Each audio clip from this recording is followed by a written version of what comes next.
Hi, this is Nick the Cat, and I want to show you how to build a water heating solar panel. This was one of my many projects since I returned to the US.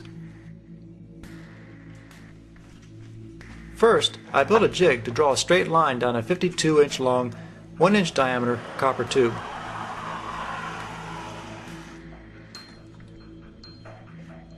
This tube will be a header for a solar panel.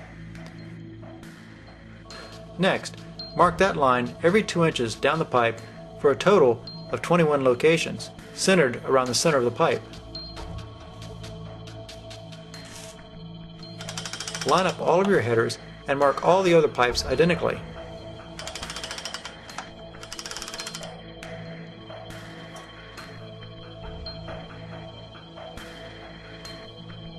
Once all the locations have been marked, it's time to drill a pilot hole. I use a 1/8 inch drill bit for the pilot hole.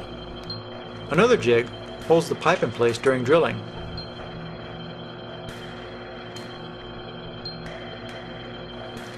Drill the pilot hole as close to the X as possible in the 21 locations. Then follow up the pilot hole with a larger bit. My small copper tube has a 3/8 inch outside diameter. The smaller copper tube is 1/4 inch inside diameter. It is carefully unrolled on the floor to prevent kinks. I use 60-foot rolls because it divides perfectly by 90 inches. The larger diameter tool allows the smaller copper tube to be marked and cut at exactly 90-inch pieces.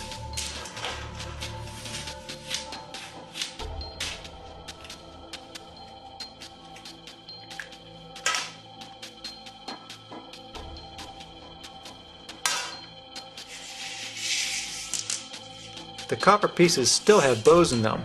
Carefully bend the copper tube as straight as possible. I have found that smacking against a flat surface does a nice job.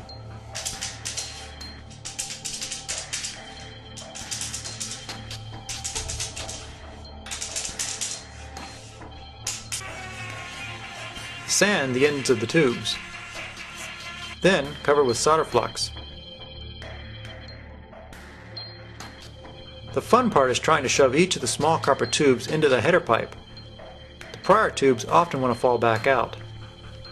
Take a look down the copper pipe and verify all the tubes go in far enough, but not too far. If they go in too far, they won't reach the other header. Solder the copper tubes into the header. Be sure the header is hot enough or you won't get a good solder joint.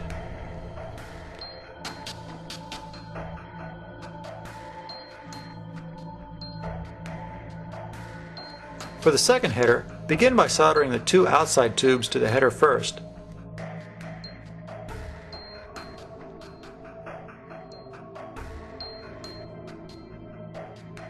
After they've cooled, then shove the rest of the pipes in place. And then, of course, solder them.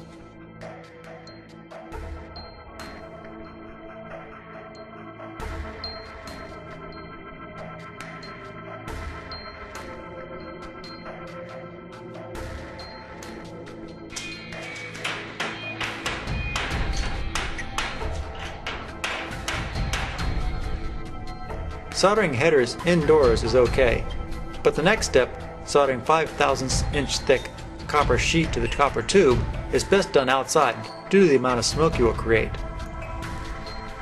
Press the copper sheet securely against the copper pipe. I found 3/4 inch black iron pipe did a reasonable job. Have lots of solder available.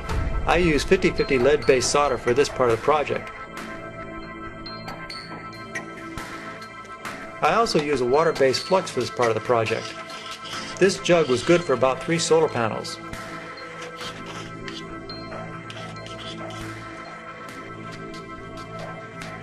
At this point, you can straighten the copper tubes that are wedged between the black iron pipes.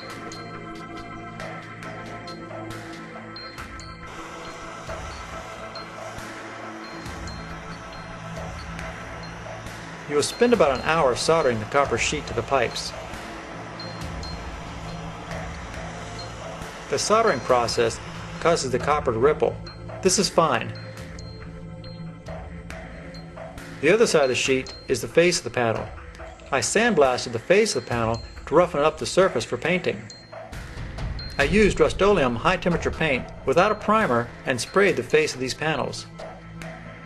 I let the panels hang in the basement for about a month to let them off-gas before putting them into the boxes. For building the boxes, I cut a rabbet in the back of each pressure-treated 2x4, then drilled holes where the headers will exit the sides of the panels. I assembled the boxes with screws, including the plywood back, which fits into a rabbet in the back of the 2x4s.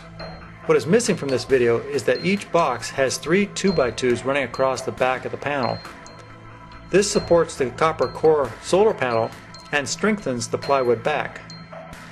After I verified that no screws go through the header holes, I took one of the side 2x4s off, placed a layer of fiberglass insulation in the box, and placed the solar panel on top of the fiberglass. The 2x4 side was then replaced.